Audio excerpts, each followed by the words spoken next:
Welcome to சமையல் with சாந்தி. இன்னைக்கு immunity அதிகரிக்கிற ஒரு டிஷ் பார்க்க போறோம். இதுல விட்டமின் சி அதிகமா இருக்கிறதுனால ஹேர் க்ரோத்துக்கு, ஸ்கின் கேருக்கு, டயபெட்டிக் பேஷண்ட்டுக்குலாம் ரொம்ப நல்லது. குழந்தைங்களுக்கு வந்து இதை டிஃபன் பாக்ஸ்ல போட்டு கொடுத்து அனுப்பிச்சிட்டிங்கன்னா இது நெல்லிக்காய் போட்டு செஞ்ச மாதிரி தெரியாது, லெமன் ரைஸ் மாதிரி தான் இருக்கும். இதை குயிக்காக செஞ்சிடலாம். எப்படி செய்யலாங்கிறத பார்க்கலாம் வாங்க. அதுக்கு முன்னாடி நம்ம சேனலை சப்ஸ்கிரைப் பண்ணாதவங்க சப்ஸ்கிரைப் பண்ணுங்க, பெல் ஐக்கானை கிளிக் பண்ணுங்க. நெல்லிக்காய் ஒரு 4 எடுத்திருக்கேன். புளிப்பு சுவை அதிகம் வேணும்னா 5 எடுத்துக்கோங்க. நான் 4 தான் எடுத்திருக்கேன். நெல்லிக்காயை வந்து இந்த மாதிரி துருவி வச்சுக்கோங்க. 1 இன்ச் இஞ்சி எடுத்து நல்லா சாப் பண்ணி வச்சுருக்கேன். பச்சை மிளகாய் ஒரு 4 பச்சை மிளகாய் இந்த மாதிரி சின்னதாக கட் பண்ணியிருக்கேன். குழந்தைங்க சாப்பிட்றதா இருந்தாக்கா கீரி கட் பண்ணி போட்டுக்கோங்க. கருவேப்பிலை, கொஞ்சம் தேங்காய், ஒரு 1/4 மூடி தேங்காய் எடுத்திருக்கேன். வாங்க எப்படி பண்ணலான்னு பார்க்கலாம். ஓகே, அடுப்பில் வந்து பேன் வச்சாச்சு. எண்ணெய் ஒரு 2 டேபிள் ஸ்பூன் விட்டுக்கலாம், நல்லெண்ணெய் விட்டுக்கலாம்.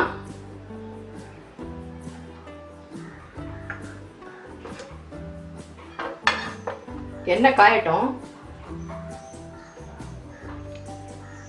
கடுகு, சீரகம், மிளகு ஒரு 10 எடுத்திருக்கேன். 1/4 ஸ்பூன் கடுகு, 1/4 ஸ்பூன் சீரகம் எடுத்திருக்கேன். இதை வந்து தாளிச்சிருவோம்.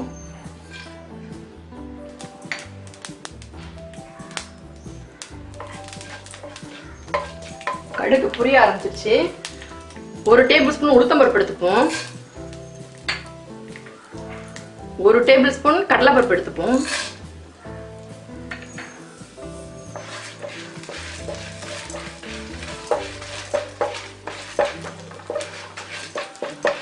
கொஞ்சம் மீடியமான ஃப்ளேம்ல ஃப்ரை பண்ணிப்போம். ஒரு 6ல இருந்து 7 முந்திரி போட்டுக்கலாம்.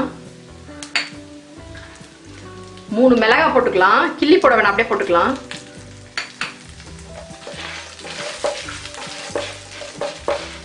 இது கொஞ்சம் லைட்டா கோல்டன் கலர் வரட்டும். இந்த ஸ்டேஜ்ல கொஞ்சம் பெருங்காயத்தூள் போட்டுக்கலாம்.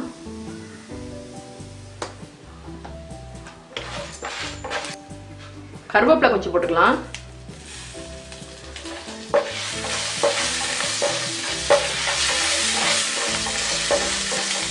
ஃப்ளேமை கம்மி பண்ணி வச்சுக்கோங்க. பச்சை மிளகாய் போட்டுக்கலாம். இஞ்சியும் போட்டுக்கலாம். இது கொஞ்சம் நல்லா எண்ணெயில் வதங்கட்டும். இந்த ஸ்டேஜில் மஞ்சள் பொடி போட்டுக்கலாம். 1/4 ஸ்பூன் போட்டிருக்கேன் மஞ்சள் பொடி. உப்பு 1/2 ஸ்பூன் போட்டிருக்கேன். பத்தலைன்னா பார்த்து போட்டுக்கலாம். இந்த ஸ்டேஜில் நம்ம இது போட்டுக்கலாம், நெல்லிக்காயை போட்டுக்கலாம்.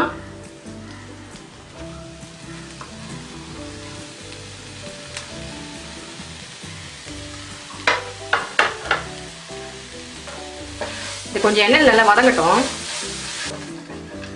ஒரு 1ல இருந்து 2 நிமிஷம் வதங்கினா போதும். இந்த ஸ்டேஜில் நம்ம தேங்காயை போட்டுக்கலாம், தேங்காய் துருவலை.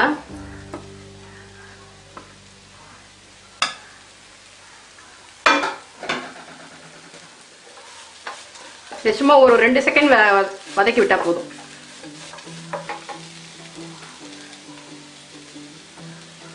இப்ப ரைஸை போட்டு நல்லா கிளறிடுவோம்.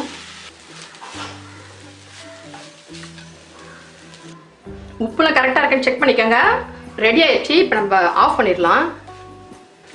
சுவையான ஆம்லா ரைஸ் ரெடி. இந்த வீடியோ உங்களுக்கு பிடிச்சிருந்தா லைக் பண்ணுங்க, ஷேர் பண்ணுங்க. இந்த டிஷ் செஞ்சு பார்த்துட்டு எப்படி வந்துச்சுன்னு கமெண்ட் பண்ணுங்க. இதே மாதிரி நிறைய ரெசிபி உங்களுக்கு வேணும்னா எங்க சேனலுக்கு சப்ஸ்கிரைப் பண்ணுங்க. மறக்காம பெல் ஐகான் கிளிக் பண்ணுங்க. மீண்டும் ஒரு புது ரெசிபியுடன் உங்களை சந்திக்கிறேன். நன்றி.